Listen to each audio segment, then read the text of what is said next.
It was supposed to be a peaceful weekend at our lake cabin, just me, my wife, and the quiet breeze rolling off the water.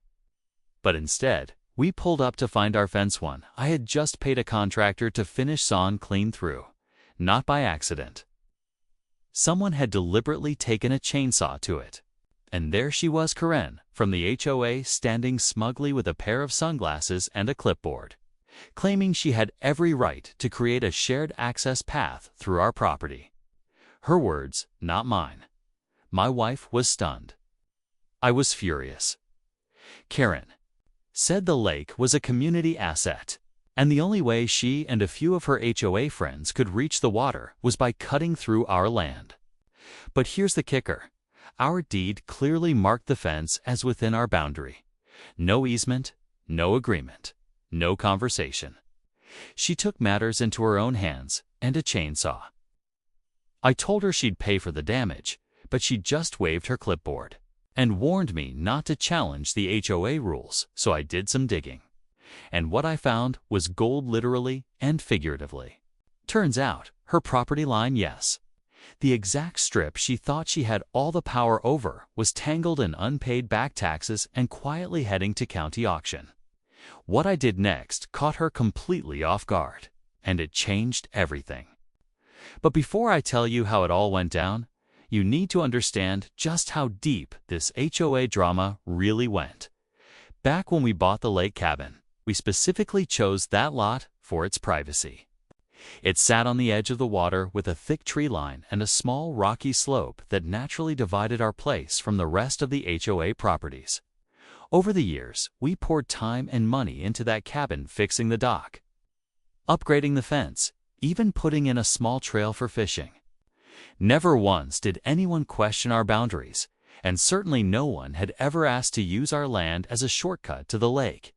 That changed when Karen moved into the neighborhood. She was the newly appointed HOA board secretary, loud, opinionated, and always quoting bylaws no one had ever read. She called meetings about mailbox paint color, lawn height, even tried to get folks fined for leaving kayaks too close to the shoreline. It was like she was on a personal mission to run the lakefront like her own gated kingdom. I first noticed something was off when a neighbor mentioned seeing Karen walking her dog right through our property during the week. Then came the emails, passive-aggressive notes asking if we'd consider allowing limited shared access to the water. We politely declined. That's when things started escalating. A week later, we caught her with two guys in work boots, eyeing our fence and marking spots in the dirt. Still, I never expected she'd actually take a saw to it without even a warning. At that point, I knew this wasn't just about a path. Something deeper was going on. The morning after we saw the fence was cut down, I walked out to the property line and found one of Karen's pink surveyor flags planted right where our boundary used to be. She wasn't even subtle about it. She just flagged it like she had claimed that section as hers overnight. My wife was furious, but I told her to hold off. I wanted to understand what Karen's angle was. That's when I started digging into the HOA minutes, the property records, and some old maps from the county office. What I found didn't just surprise MIT, made me realize Karen had been playing a long game. Turns out, a narrow strip of land between our two lots technically belonged to a private owner who'd gone bankrupt a few years ago. No one really noticed because it was overgrown and didn't seem to serve a purpose. But Karen must have discovered it during one of her deep dives into HOA control. And when the county scheduled it for public auction, she probably assumed she'd be the only one paying attention. But she didn't count on me finding out in time, while I was busy getting the paperwork together for the auction. Word started spreading around the neighborhood. A few folks started choosing sides. Some thought Karen had gone too far, while others said I was making it worse by fighting back. But the real twist? Someone left an anonymous note in our mailbox that simply read, "This isn't just about the fence." That's when things got serious. The note in the mailbox haunted me more than I expected. This isn't just about the fence. What else could it mean?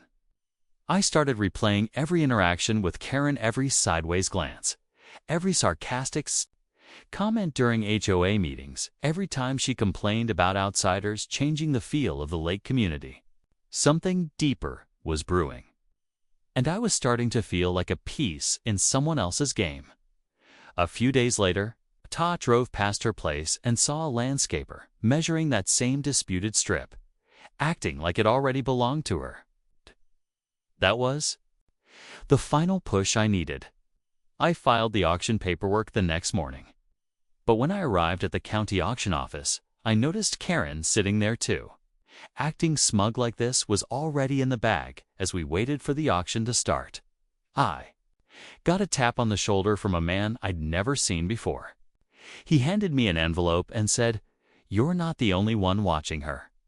Inside were photocopies of Karen's emails to a local developer once she sent, trying to offer up that small strip for a private boat dock. She had plans that went far beyond a simple shortcut to the water. Back home that night, I stood on the back porch, staring out over the lake, wondering if I'd made a mistake coming here. This wasn't just a neighborhood spat anymore.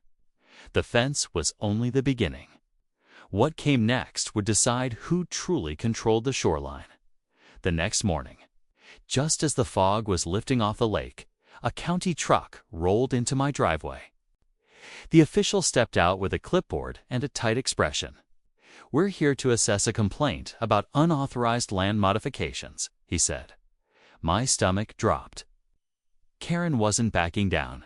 She was doubling down, and now she was trying to use county regulations against me.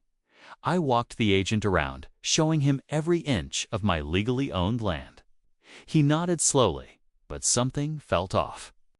That's when he let it slip Karen had submitted a request to redraw property easements, claiming I was blocking community access to what she labeled shared waterfront. Shared. I had bought that parcel fair and square at auction. That evening, I went through old files and stumbled upon the Lake Association charter from decades ago. One line stood out: "No parcel shall be deemed communal without 100% owner consent." Karen didn't have that. But before I could feel too relieved, my phone buzzed. A neighbor who'd been quiet through all this sent a photo of Karen, standing with a real estate agent and a man in a suit outside her home. The caption read, "Asterisk heard they're pushing a deal with an out-of-town investor. Something shady."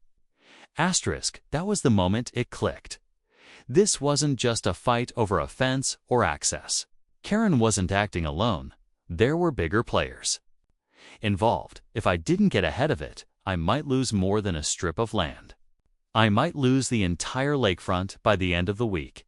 I had everything I needed. I pulled copies of the land surveys, auction purchase records, and the old Lake Association charter. With my lawyer in tow, I showed up unannounced to the community board meeting that Karen had conveniently failed to inform me about. The room went quiet when I stepped in. She was standing near the front, mid-sentence, pitching her proposal to grant a limited public easement through my property. I didn't raise my voice. I didn't need to. I laid the documents on the table, highlighting the clear ownership boundaries and the language that stated no such access could be granted without unanimous approval. The lawyer handed out copies to the board. Karen turned pale. She stuttered something about misunderstanding, but it was too late. Her plan unraveled right there, in front of the whole community. Just when I thought it was over, one of the board members raised a question. Why did Karen's real estate agent submit preliminary sale paperwork last week, listing part of your property in her lot description? I froze. Karen's face went red. Turns out, she had tried to replot my land lines in a quiet filing at the county office before the auction.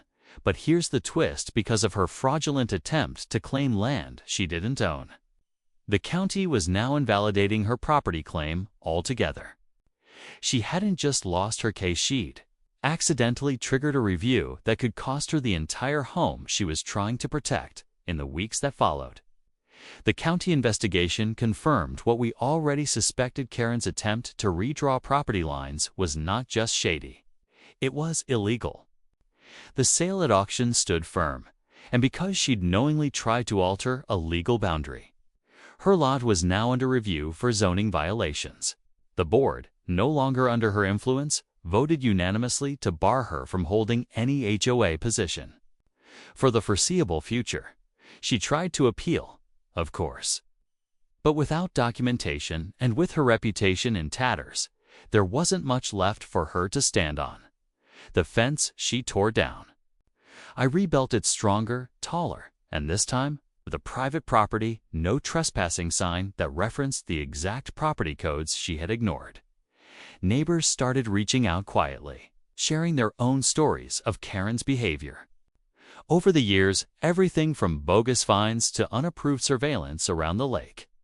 With her power gone and her title under review, the neighborhood felt different. Lighter, even as for me.